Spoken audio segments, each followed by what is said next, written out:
तो हेलो यार, welcome to this channel. I hope आप सब लोग बहुत अच्छे होंगे। तो वीडियो का थंबनेल आपने देख लिया। अभी जो वीडियो रहने वाली है वो रहेगी रीड अलाउड पे। बहुत इंपॉर्टेंट पार्ट है, सिर्फ स्पीकिंग का ही नहीं बल्कि रीडिंग के परस्पेक्टिव से भी। कितना इंपॉर्टेंट है ये मान के चलो, आपकी स्पीकिंग और रीडिंग दोनों में 30-30 नंबर ये देगा। यानी कि 90 में से 30 नंबर स्पीकिंग में और 90 में से 30 नंबर आपको रीडिंग में। तो देख लो कितना इंपॉर्टेंट पार्ट है। बच्चे इतनी गलतियां करते हैं ना, इसमें डेली के 25-25 30-30 रीड लाउड बोलते हैं, फिर भी उनकी फ्लुएंसी नहीं सुधरती, ना उनका फ्लो अच्छा होता है। प्रोनाउंसिएशन तो भूल ही जाओ अच्छी होगी। और इसके अलावा बच्चों के मन में भी काफी डाउट रहते हैं भी, जैसे भी सर फ्लुएंसी को कैसे सुधारें, फ्लो कैसा रहना चाहिए, स्पीड कितनी रहनी चाहिए, प्रोनाउंसिएशन को कैसे सुधारें और प्रिपरेशन इसकी कैसे करनी है, कहाँ से करनी है, क्या ऑनलाइन स्ट्रेटजी मेन एग्जाम में काम करती है नहीं करती। तो टेंशन मत लो, वीडियो को एंड तक देखना, सारी चीजों पे बात करेंगे। वीडियो ज्यादा लंबी नहीं होगी, छोटी सी वीडियो रखेंगे लेकिन काफी इन्फॉर्मेटिव भी होने वाली है वीडियो, ठीक है। तो सबसे पहली बात तो आप फ्लुएंसी को सुधारने करते हैं, फ्लुएंसी को कैसे सुधारें। फ्लुएंसी बिगड़ने के मेरे अकॉर्डिंग दो रीजन है जो मैंने देखा है बच्चों में। सबसे पहले तो बच्चे पोज नहीं लेते, ये मान के चलो उनकी स्पीकिंग ही नेचुरल नहीं होती। अब ये नेचुरल स्पीकिंग क्या होती है? नेचुरल स्पीकिंग यानी कि आपको मॉडरेट स्पीड में बोलना है और जितने भी कोमास फुल स्टॉप आते हैं और कनेक्टर्स आते हैं वहां हर जगह आपको लेना है पोज। और अब ये आपकी मर्जी नहीं है, अभी आप अपनी मर्जी से लोगे, ये आपको जरूरी लेने हैं। रीजन क्या है? जो कंप्यूटर का एल्गोरिथम है वो उस कोमास फुल स्टॉप और जितने भी कनेक्टर्स है उसको तभी अंडरस्टैंड करेगा जब आप लोगे वहां पे पोज। यानी कि ये आपके लिए मैंडेटरी, आपको लेने ही पड़ेंगे, तभी आपकी फ्लुएंसी थोड़ी सुधरेगी। और दूसरी चीज क्या है? बच्चे हाफ जाते हैं, ऐसे सांस लेना स्टार्ट करते हैं। जब भी आप ऐसे सांस लोगे यानी कि आप थक गए, और थकते थकते आप कहीं ऐसी जगह रुक जाओगे जहां पे रुकने की जरूरत थी नहीं, यानी कि फिर से अननेसेसरी पोज आएगा। और जब भी अननेसेसरी पोज आते हैं ना, चाहे आप वो कोमा फुल स्टॉप यहाँ पे ना रुके हो तब आए, या चाहे आप थक गए हो तो आए, यानी कि आपकी फ्लुएंसी में नंबर डाउन जाएंगे। और अगर मेन एग्जाम में आपकी फ्लुएंसी में अच्छे नंबर नहीं आ रहे, मतलब प्रोनाउंसिएशन भी नहीं आ रहे, तो अगर प्रोनाउंसिएशन में अच्छे नंबर नहीं है तो कंटेंट में तो जाने ही नहीं है, ठीक है। तो तीनों चीजें कहीं ना कहीं इंटरलिंक्ड है एक दूसरे से, तो इस चीज का ध्यान रखना। और अब एक चीज तो आपको पता लग गई भी, जितने भी कोमा फुल स्टॉप आने हैं वहां पे सब जगह लेने हैं पोज, ठीक है। और दूसरी चीज, अब ये सांस वाली दिक्कतों को कैसे सुधारें। देखो यार, सांस वाली दिक्कत क्या होती है? बच्चों का स्टेमिना ही नहीं होता, वो थोड़ा 3-4 लाइनों के रीड लाउड को बोल रहे, यानी कि इतना रीड लाउड आता है तो इतने से बोल के ही थक जाते हैं। इसको इंप्रूव करने के लिए क्या कर सकते हो? थोड़े लेंथी पैसेजेस पढ़ना स्टार्ट कर सकते हो, या तो कोई बुक पढ़नी स्टार्ट कर दो, या कहीं मत जाओ, समराइज रिटन टेक्स्ट निकालो पोर्टल में से, ऐप यूनी ओपन करो, समराइज रिटन टेक्स्ट निकालो, उसको पढ़ना स्टार्ट कर दो एज इट इज, ठीक है। एज इट इज पढ़ना है आपको, कुछ नहीं और करना। तो समराइज रिटन टेक्स्ट में होता क्या है? आपको 150 200 वर्ड्स के पैसेजेस दिए होते हैं। जब आप उन पैसेजेस को पढ़ना स्टार्ट कर दोगे ना, तो आपका जो स्टेमिना है ना पढ़ने का, वो ऑटोमेटिकली बूस्ट हो जाएगा। रीजन, क्योंकि एक बच्चा जो पहले तो 4 लाइनों का रीड लाउड बोल के हाफ जा रहा था, अब उसको पढ़नी पड़नी है 15-15 20-20 लाइनें। तो कैपेसिटी है ना रीड लाउड बोलने की, वो ऑटोमेटिकली ही बढ़ जाएगी। तो वो जो 4-3-5 लाइनों का रीड लाउड है ना, वो तो एक सांस में पढ़ देगा वो, ठीक है। तो इतनी इंप्रूवमेंट हो जाएगी। अब पढ़ना कैसे है? बिल्कुल उस तरीके से जैसे आप रीड लाउड बोल रहे हो, यानी कि जितने भी कोमा फुल स्टॉप आएंगे पैसेजेस में आपको सारी जगह पहुंच लेने। अब उसको प्रिपेयर नहीं करना है समराइज रिटन टेक्स्ट को, जस्ट शुरू से लेके एंड तक पढ़ना है। ऑन एन एवरेज ये मान के चलो आप 2 मिनट में पढ़ दोगे सारे का सारा समराइज रिटन टेक्स्ट। और डेली के 5 प्रैक्टिस करना स्टार्ट कर दो। 10-12 मिनट का काम है, कोई ज्यादा बड़ी बात नहीं है। और अगर आप 10-12 मिनट नहीं दे सकते एक ऐसे टास्क को जो आपको 30 नंबर स्पीकिंग में दे रहा है और 30 नंबर रीडिंग में, तो फिर बहुत गलत बात है ये आपके लिए, ठीक है। तो इस चीज की प्रिपरेशन करना स्टार्ट कर दो। हफ्ते में अपना खुद रिजल्ट देख लेना, आपकी कैपेसिटी भी बढ़ जाएगी, तो ये जो हाफने वाली दिक्कत है ये भी कम हो जाएगी। तो फ्लुएंसी का पता लग गया। अब चलते हैं नेक्स्ट चीज पे, जो है प्रोनाउंसिएशन। प्रोनाउंसिएशन को कैसे सुधारें, बहुत इंपॉर्टेंट चीज है ये भी। फ्लुएंसी के बाद जो प्रोनाउंसिएशन है यही इंपॉर्टेंट है। क्यों? क्योंकि ये मान के चलो अगर आपकी प्रोनाउंसिएशन नहीं सुधर रही तो आपको कंटेंट में भी नंबर नहीं जाने हैं, ठीक है। तब इसको कैसे सुधारें? 2 तरीके हैं। सबसे पहला तो वर्ड को बोलना स्टार्ट करो, ठीक है। जो सा वर्ड नहीं बोलना था उसको बोल के देखा करो। जब वर्ड को बोल के देखोगे 1-2 बार तो ही वो वर्ड बोलना आएगा। अब ये चीज भी, आपको वर्ड तो बोल लोगे लेकिन पता भी तो होना चाहिए वो वर्ड बोलना कैसे है, क्या बोलना है उस वर्ड को। तो ये कैसे पता चलेगा? जब उसको आप करोगे लिसन, तो वर्ड को सुनना स्टार्ट करो। आप जहां से भी प्रैक्टिस कर रहे हो, यूट्यूब, ऐप यूनी या किसी भी और पोर्टल से प्रैक्टिस कर रहे हो, तो पहले तो उसको सुनो, फिर उसको बोल लो। सुन के बोलो, 2-3 बार सुनो, 2-3 बार बोल लो। इसके साथ साथ उस वर्ड को अपनी नोटबुक के एंड में लिख लो, ताकि अगर 1-2-3 दिन बाद जब भी आप देखो तो आपको पता हो भी हाँ ये वर्ड मैंने गलत बोला था, तो इसकी प्रोनाउंसिएशन ये है।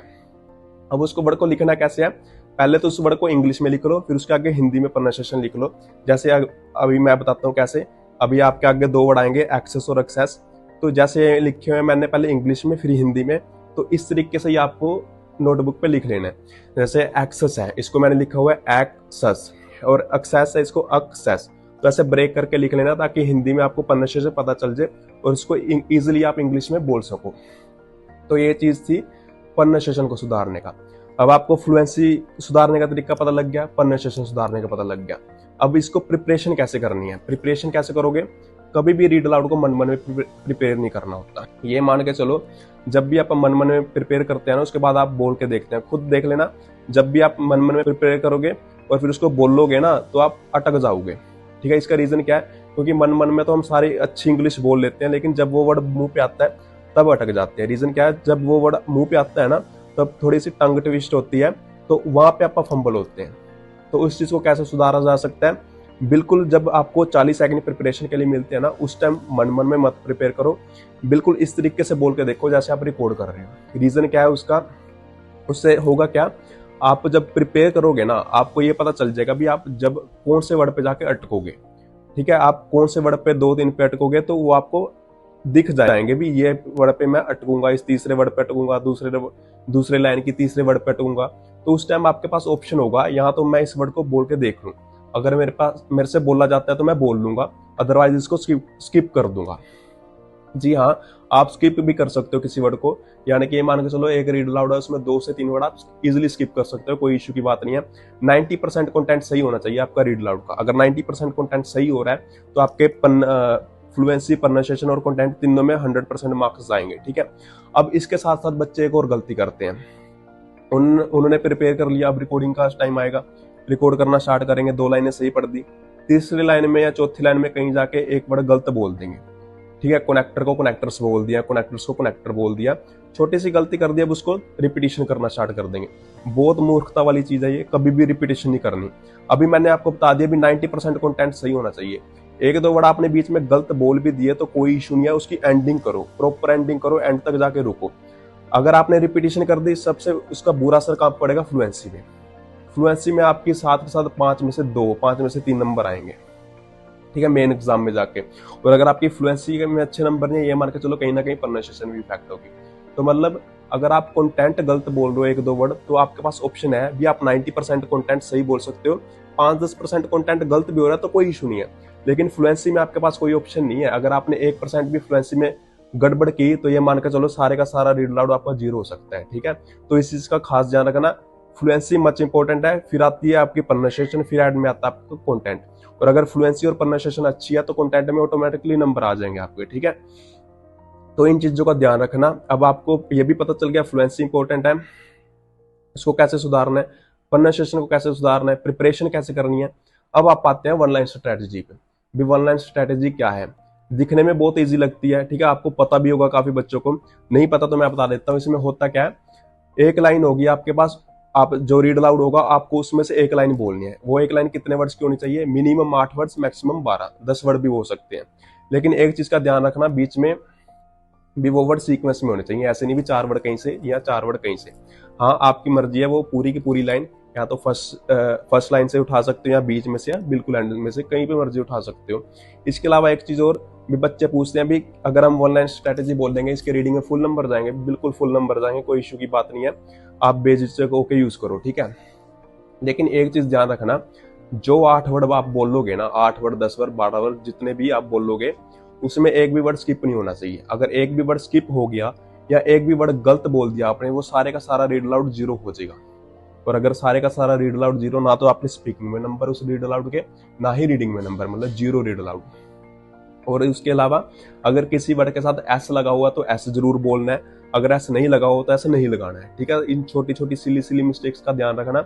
बच्चे क्या करते हैं, कुछ वर्ड्स होते हैं, जैसे कि आप में से भी बहुत से बच्चे होंगे जो इन मिस्टेक्स करते हैं, जैसे कि WERE वर होता है, बच्चे इसको क्या कहते हैं? वेयर कह देते हैं, है ना।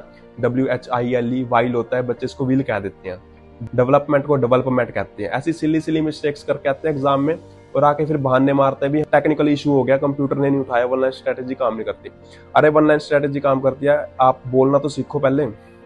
ठीक है, तो ब्लेम बाद में दिया करो सेंटरों को और इंस्टीट्यूशन को, लेकिन खुद की चीजें भी पहले आइडेंटिफाई किया करो। भी 1 लाइन स्ट्रेटेजी काम करती है, लेकिन इंप्लीमेंटेशन करनी आनी चाहिए। दिखने में जितनी इजी है उतनी ही ज्यादा सेंसिटिव है। अगर एक भी वर्ड आपने गलत बोल दिया, ये मान कर चलो सारे का सारा रीड अलाउड 0 कर देगी आपका। और दूसरी चीज बच्चे ये भी पूछते हैं भी, क्या 1 लाइन स्ट्रेटेजी सिर्फ उनके लिए भी जो जिनका लेवल लो है, तो ऐसा कुछ नहीं है, कोई भी इसको यूज कर सकता है, चाहे जिसका लेवल अच्छा है चाहे बुरा है। लेकिन वो बच्चे जिनका लेवल बुरा है, एक चीज ध्यान रखना, आपकी अगर प्रोनाउंसिएशन अच्छी नहीं है या फंबल होते हो तो ये मान के चलो काफी आपको एक्टिव होके और अटेंटिव होकर यूज करनी पड़ेगी इस टेक्निक को, ठीक है। तो अब आपको सब कुछ पता लग गया, अभी फ्लुएंसी को कैसे सुधारना है, प्रोनाउंसिएशन को कैसे सुधारना है, प्रिपरेशन कैसे करनी है, वन लाइन स्ट्रेटेजी काम करती है नहीं करती। लेकिन अब लास्ट चीज आएगी भी, प्रैक्टिस कहाँ से करनी है।